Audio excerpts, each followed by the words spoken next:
Germans came around, the French were waiting for the Germans to come to the Ardennes, through the Maginot Line. But of course the Germans, they went around and they came into the Low Countries. So at that time, a lot of people decided that it's time to leave Belgium. And we, the family, along with more than 1 million people, not necessarily Jews, but a lot of people decided they want to leave Belgium. And we went into France. When we came to France, at the border, at first it was very difficult to enter because they wouldn't allow anybody just to come in like that. I don't know how my parents managed it, but we did manage to get in. Since my father they had in the French side by that time, the expatriate nations had set up their own militias. They had the Czech, they had the Dutch, they had even the French. The French had their own army, already, but there were other from different countries that had set up their own military. My father was a Czech citizen, and we come in, and they were checking everybody's identity, and they saw that my father was Czech. They sent him to the Czech desk, and the people there, the officers told him, "You're coming into the army. We recruit you right on the spot. That you have to go to the army." And they sent him. We had to go to the south of France. That's where they had their camp, I guess. And just to make it very dramatic for my father, you must understand, my father was a Hasidic man. He had a beard with a long black jacket, with a black hat. You've seen pictures. And when he came and he was inducted into the army, he had to shave his beard, which was very traumatic for him.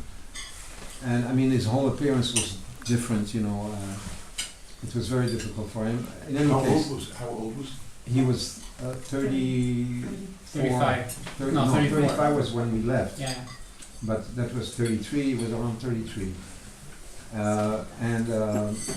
But in a way, it saved us in some way because his stipend from the army helped the family, to provide for the family.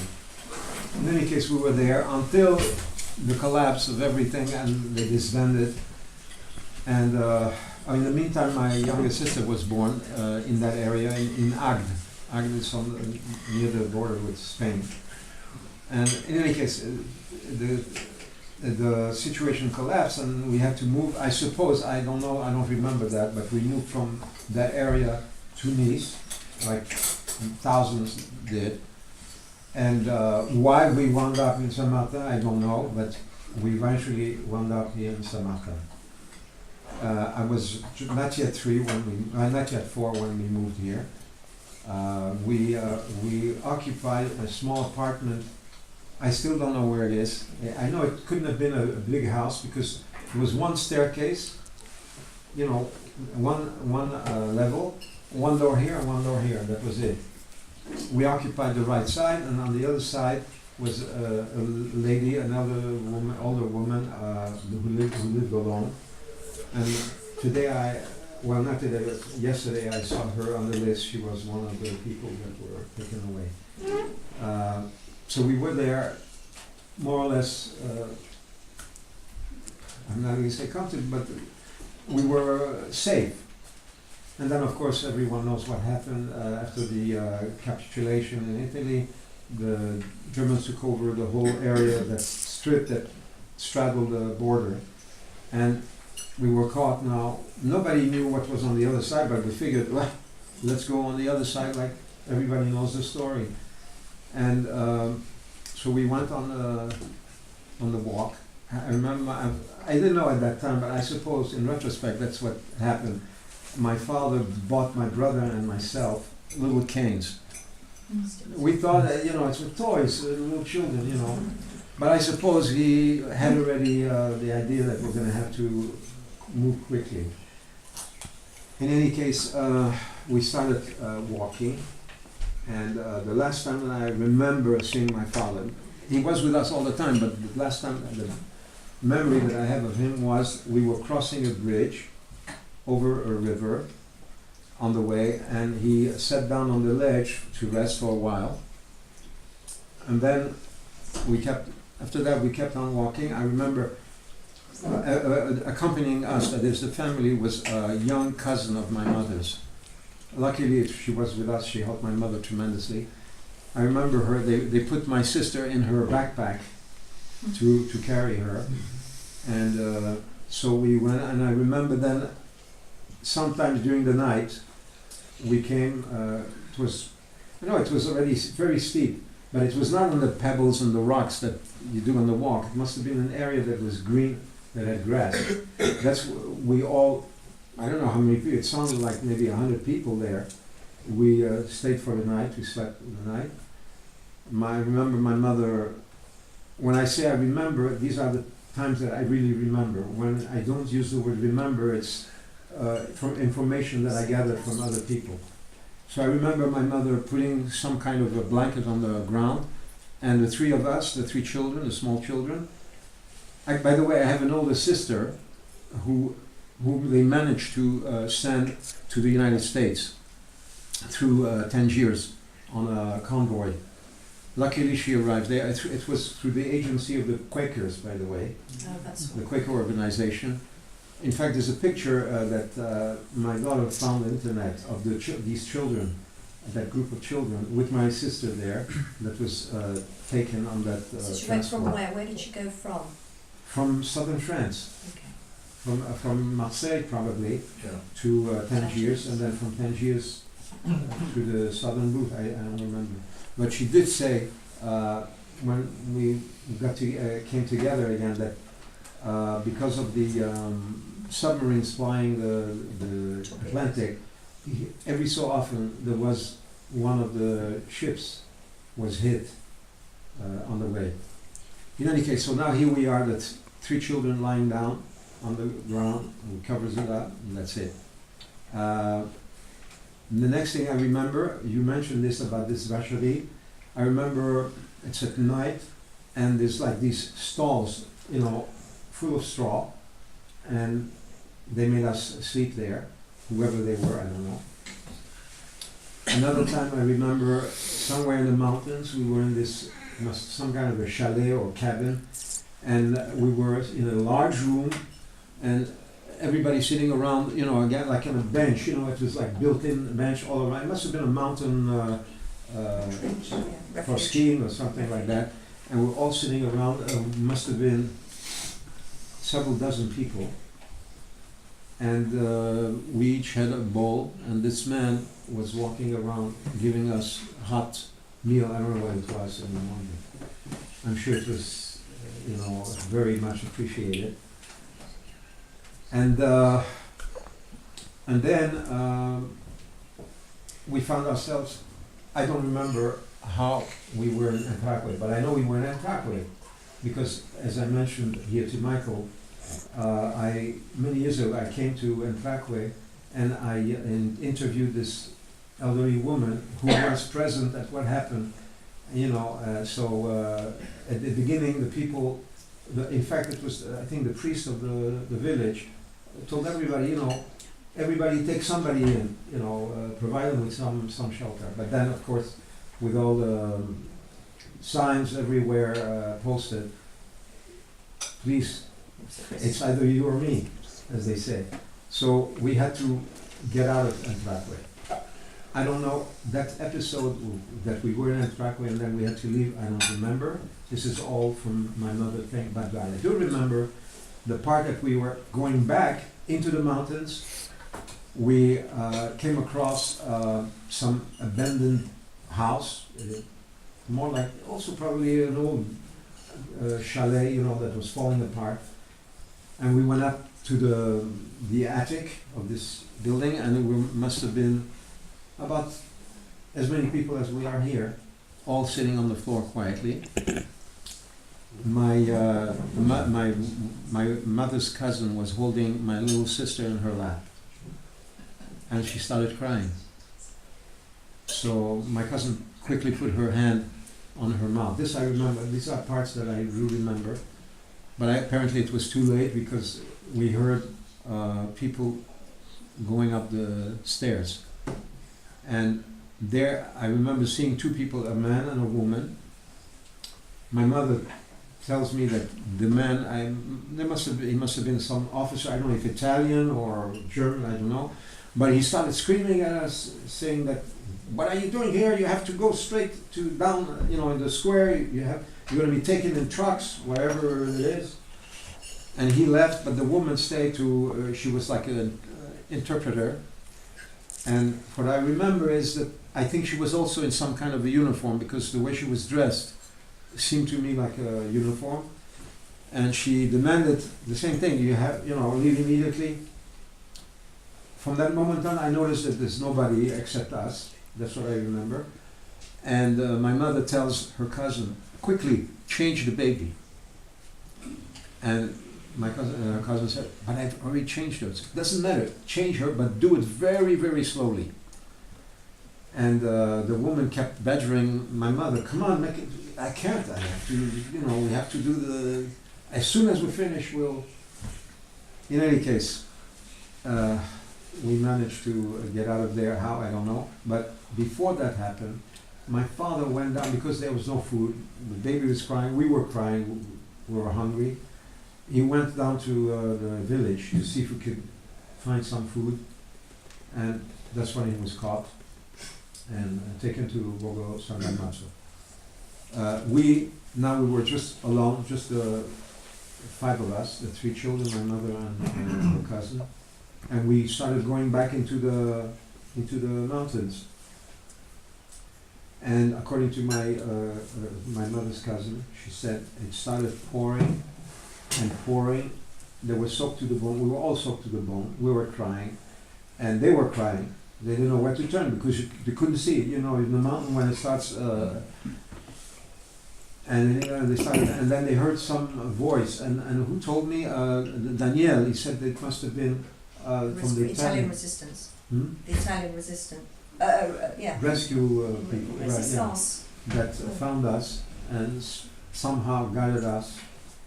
Then I don't remember anything. My mother tells me that the Osé, you've heard of the Osé?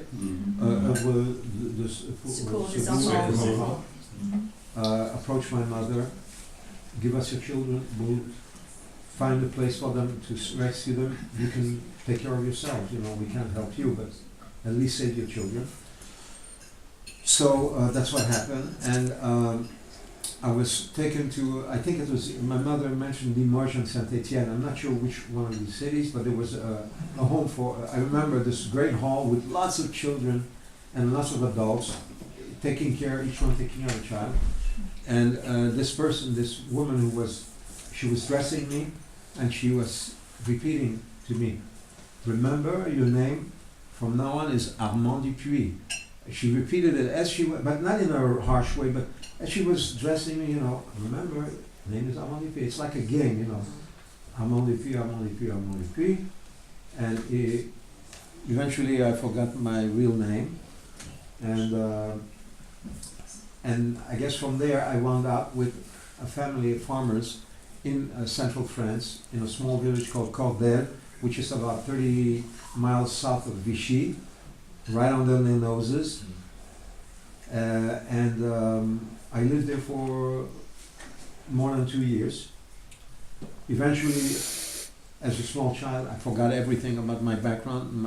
As far as I knew, I was Armand, and this was Maman, Madame Dupin, the lady who saved me, was Maman. Her own husband was a prisoner, as I mentioned then, was a prisoner of war in 1940 when the French army collapsed. He was taken as one of the prisoners to Germany, and she was alone with her son.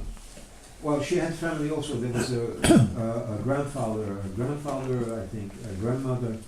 In any case, I lived with them for 2 years. And Pierrot, her son, was like 11 years old, 12 years old. I refer to him as mon grand frère, and he referred to me mon petit frère. In fact, many years later, I went to visit them in Col de, and when I didn't announce my arrival, I knocked on the door, and when she saw me, it was an adult, and yet she said, "Mon petit Armand, mon petit Armand," And when Pierrot, at that time, he was a huge guy, taller than you, Robin.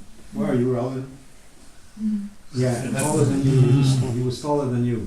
His name was Pierrot, and he referred to me, mon petit frère. He took me once in one of the pubs there, you know, where his friends gather, and introduced me, c'est mon petit frère, you know, and so I was part of the family until the end of the war. Suddenly, Madame Dupin tells me, your brother is coming.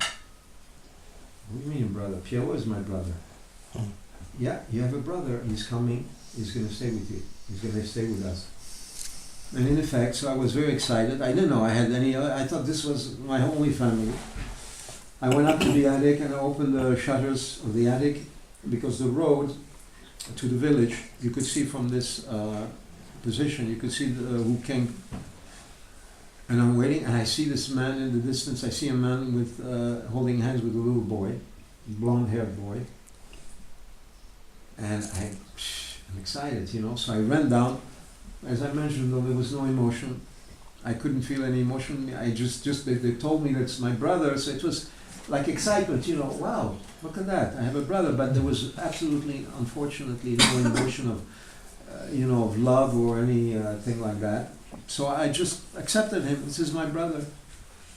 A few months later, in December of that year, 1945, a young man came from, I don't know which organization, possibly the same as they, and he was going to take us to our mother, who was waiting for us in the city of Brive. Brive, that's somewhere central, also central France. Yeah. I was very excited when we got into that train because I had never seen it before. We were going to travel almost first class, you know, in a couchette, you know, with white linen, everything. But I didn't get to enjoy it much because we went to sleep, and the next day I'm already walking towards this building, the mairie, city hall, and we go up these massive stairs, you know, marble stairs, and go. This, for me anyway, it was this huge door, you know, and my brother, who's older than me by a year and a half, opens the door, and he sees a woman standing by the desk with a man sitting behind the desk, and he rushes to her and embraces her. And I'm standing at the door, and he looks back at me and says, "Why are you standing there? This is my mom." And again, the same thing, the same reaction. I said, okay. So I walked, you know, nonchalantly. I walked over, this is my mom, okay, and I embraced her. And of course, my mother, she was pouring with tears, you know, and crying because in any case, after that, they placed us in a farm for the rest till January of 1946. They placed us on a farm. I don't know who owned the farm, but I think there was a Monsieur Michoud. Maybe he was the owner, and through our organization, we stayed there. I remember, it's interesting, they put my brother and I, they put us to sleep in the storeroom where they stored walnuts, châtaigne, you know, winter fruit to keep preserved fruit, apples, things like that. So that when we were, you know, about to go to sleep, we would help ourselves to that. Anyway, so we stayed there until the beginning of January, and then we came to Paris, and then from Paris we went to a small town outside Paris, banlieue Gennevilliers, a communist stronghold at that time, and they helped us. You know, they really organized for the children. Wow! For Christmas, I remember. They made what they did for the children. I remember that at the city hall, they had set up, I don't know, boxes, you know, with just strings, you know, and each child didn't know what he was pulling out, you know, and everybody pulled out something and a toy. I remember I got skates, roller skates. And that's it. And then, so the last thing what happened was my mother, because we had been separated for so many years, was reluctant to send us away. We didn't live in an environment for Jewish living. In fact, I didn't know I was Jewish even then. Still, I didn't know I was Jewish. For whatever reason, my mother didn't tell us yet. However, one day, down, what is that, Avenue Gabriel Péry, that's the main avenue in Gennevilliers, I saw a nun, in full habit, with a crucifix, the rosary hanging down from, and I saw her, and I rushed to her, and I took the crucifix and I kissed it. When my mother saw that, she said, "It's time. I have to bring the children back to their origin." And that's when we were sent to a school in Éragny, across from Pontoise, northwest of Paris. And that's how we slowly returned back to our roots, to call it that way. And that's what happened. That's what I can tell you. Is there any questions? What happened to your father? Oh, my brother, as I mentioned, he had a much tougher time. My brother, for some reason, they were unable to place him. They were rushed, As I did mention something very important. Madame Lupin, when I went to visit her, she told me that for 3 months they took me away because the man who was in charge of the region had been caught by the Gestapo, Monsieur Lévy. And they were afraid that under torture he was going to divulge any, and then after 3 months they brought me back. And but my brother, for some reason, they never managed to place anywhere. He was stuck with a bunch of other children. Not he was stuck. The underground, the Maquis, was stuck with several dozen children. You didn't know what to do with it. They just took them along. They didn't know what to do with them. My brother tells me that every night there was firefights and all that, and every so often the next day one of the children was either wounded or dead from the firefight, because what does the Maquis do, right? They're either pursuing or being pursued. And it was like that until the Germans left France. And so that's what's my brother's story. And your little sister? Little sister? I'm sorry? Little sister? What happened to My her? older sister? Your little one. Oh, my little one? Oh, that's another story. The little one, yeah. There was a couple who were planning to escape to Switzerland. And I don't know how they did it. They convinced my mother to give my sister to them, and they would take her with them, at least to save her in Switzerland. As the story goes, I don't know who or how, even my son-in-law mentioned how did they know all this story, but somebody knows about it. They came to the border, but they were being pursued. So they wrapped my sister in a blanket and they threw over the barbed wire fence. They figured if they were going to get caught, at least the child is on the Swiss side. And luckily, somehow they did manage to get in, or they were let in by the border guards. And when they went to pick her up, her face was all bloody. In the fall, she had cut her eyebrow. She still has that scar even today after more than 70 years. They took her there, and I don't know what happened, but she wound up in a nursery where she was kept for the rest of the war. There was not much food for them, not just her, but for most of the children that were left. I'm not going to say semi-abandoned, but they were not well treated, let's put it this way. And towards the end of the war, when we were already in that farm, one night I'm awakened by a child crying, and my mother's cousin is holding a child, and it's my sister, and she's crying. She says, "Ce n'est pas maman, méchante maman," about my mother. She wouldn't accept my mother as her mother, and she said, "Méchante maman, you know, right? Tu n'es pas ma maman, méchante maman." And of course, again, my mother went through hell because of that. But eventually, I adopted her with my little sister, and we're very close. We're very close, still today. And so that's it. That's the story. And did the Catholic families that you who looked after you from time to time, did they take you into the Catholic faith in a sort of a... Oh, you mean with the family, the Dupin family? Yes. I was totally integrated. Right. That's I why sang, you kissed I was the in crucifix. the church choir. There were the older boys, in their white thing, and we were sitting here, the little boys, sitting on a bench. And when we sang, because you needed the little voices, the high voices, so I was part of this choir in the church over there in Col de. And also, I was too young, I guess, but they still took me to the school. And I remember they stuck in my mind. I was scared to hell, because the priest was giving a talk on catechism. Yeah. And he was showing slides. And he was showing, that stuck in my mind. The slide, the gates to hell, and Lucifer on top of the gate. And that scared the... It worked. Yeah.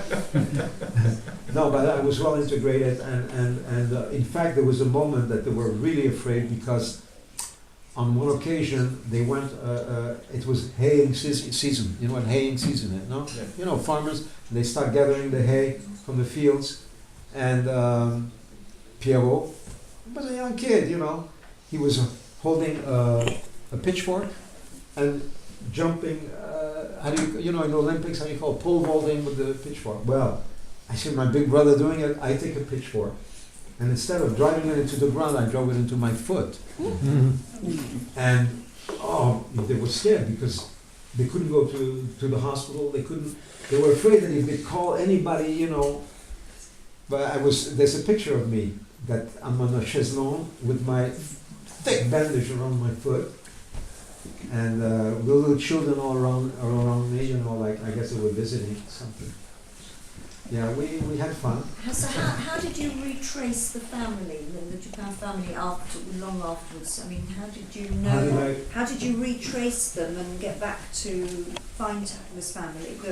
Well, I didn't retrace them. They No, you. my mother. Afterwards. After the war, long afterwards. No. Yeah. How did you find them again? The family that took you in is what you mean. So for a number of years, my mother was in touch with her, sending a Christmas card at the end of the year, bonne heureuse année type cards. And when I got older, I got more interested in it, and I took it over. Fine. So that when I got married and I went on our you honeymoon, always were with the family. I decided I'm going to go, and we went to visit her. And that was a very emotional moment. And that's when I met her husband, because I had never seen him. He was a prisoner. He came back. Yeah, he had come back. So there's a lot of pain, but there's also a lot of happy endings in the way you're telling us the story. That's true. Yeah, because some of these stories didn't end that way, did they? No, we were very lucky, I must say. Because except for my father, all 4 children were saved. So your father was taken that night or some other time? No, I don't know exactly when, but he was taken in Borgo, in Antraque. He was gathered in the square in Antraque with other men. How was it as a 4-year-old to do this climb? Hardly at night. I don't know. No, it couldn't have been. As I said, we slept on the side of the mountain. I'm sure it took several days. It did. It's not a few hours that we're going to do like tomorrow. Are you doing the walk tomorrow? Huh? Are you doing the walk tomorrow? I hope so. I hope to do it. Yeah, I've got I the thought shoes, it was very I've got bad weather. My cane. Yeah. And when did you leave? There's a man I've met who lives, I think he's still alive, in Vancouver, who was a hidden child with his sister in Netherlands. He became a child psychiatrist.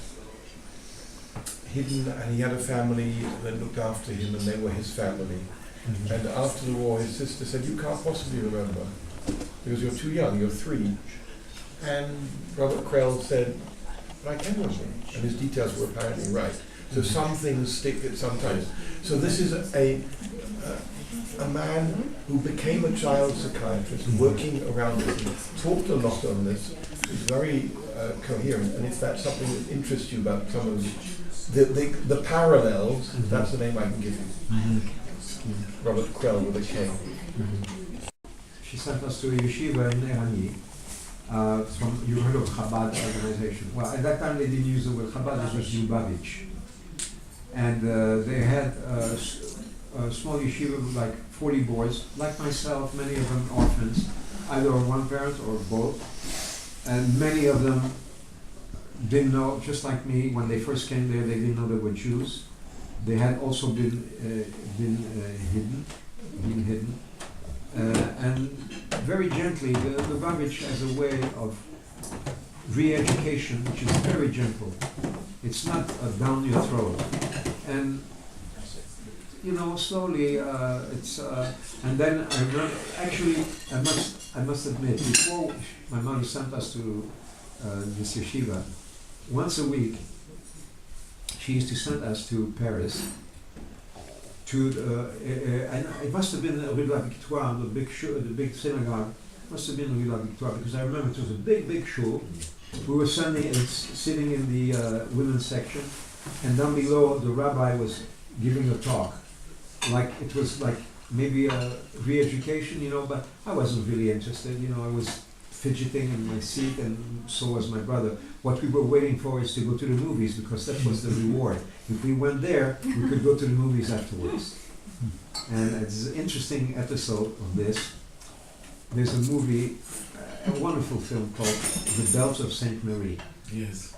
Have you seen it with Ingrid Bergman and Bing Crosby?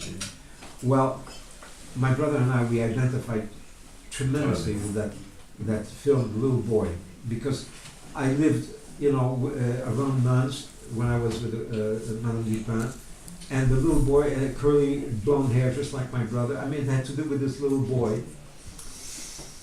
And in those days, they had what they called permanence, meaning you could walk into the middle of the film, stay over, and over, and over. Well, we were enthralled with this film, and we stayed and stayed. We finally got home, it was at 9 p.m. Imagine, from Paris, through the metro, and then the bus. My mother, when we arrived, she didn't scream at us. She was downstairs with the concierge, talking. She had called the police. She didn't know where we were. When we arrived, she was calm, she didn't scream or anything, just happy that we got home. And so that's one of the, in any case, so slowly we were brought back to our roots. And, after a while, and then when we came to the United States, I was 12 years old. My mother sent us to another yeshiva in New York, actually in Brooklyn, Williamsburg. But they don't call it Williamsburg, it's Williamsburg. And it was a very good school, yeshiva, because in the morning they had the yeshiva, and in the afternoon they had high school. I mean, it was a secular, normal, and that's how I got more interested. I didn't know at that time what it meant to be an architect, what was architecture, but I was interested in that field, so that I started getting more and more involved in learning about it. When I got to Los Angeles, I enrolled in night school, and I was already starting to take courses in drafting, architecture, and then I started working for an architect slowly. Then I moved to Mexico City. I went to the university there. I got my degree in architecture in Mexico City, and I practiced architecture there. And we were talking about architecture. There was a very good architect, by the way. I learned very much his architecture, Mexican architects, beautiful. When I remember the name, I'll tell you. It's reminiscent of the pre-Columbian, art with the colors, shocking pink colors and green colors. When I remember that, maybe Castaneda, no, it's not Castaneda. Anyway, it's. Where do you live now? I live in Petah Tikva in Israel. Someone talked about passing it on to the future generations, and many people said that they go and they speak in schools and tell their stories. And so one of the things that we've been doing since we live in Israel is that Papi comes every Yom HaShoah, and we try to find a school where he hasn't spoken, and he speaks there. But the way he begins his talk, and it's related to what you said before, is that he says that he's going to tell him a story where there was light in the darkness.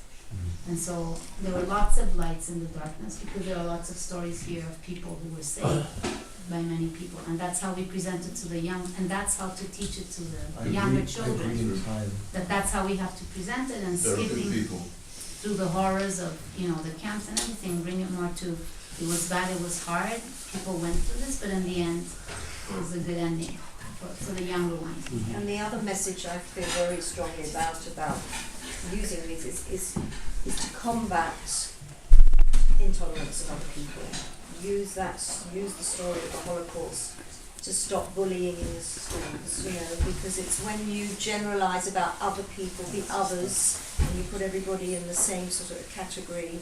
Even kids at school can be quite harsh on their friends if somebody doesn't look quite right, doesn't fit in, is fat, is this, you know, they're different, you know, and it's really important. This is the lesson, because once you start stigmatising other people and you start categorising them, that's when this hatred becomes very dangerous. I think also to say, I agree with you completely, but to remember that survivors have a voice.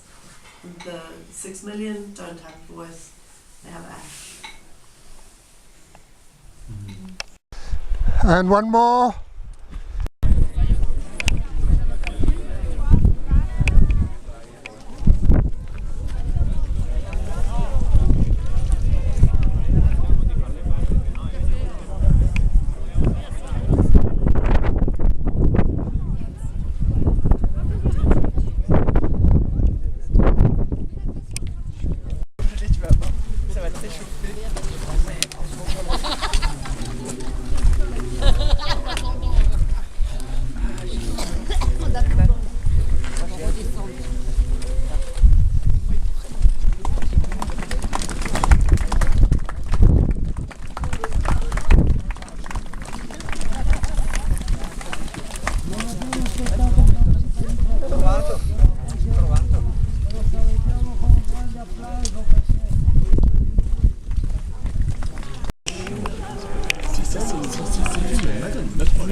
Personnes exceptionnelles, ce sont les justes parmi les nations. Oui, en italien.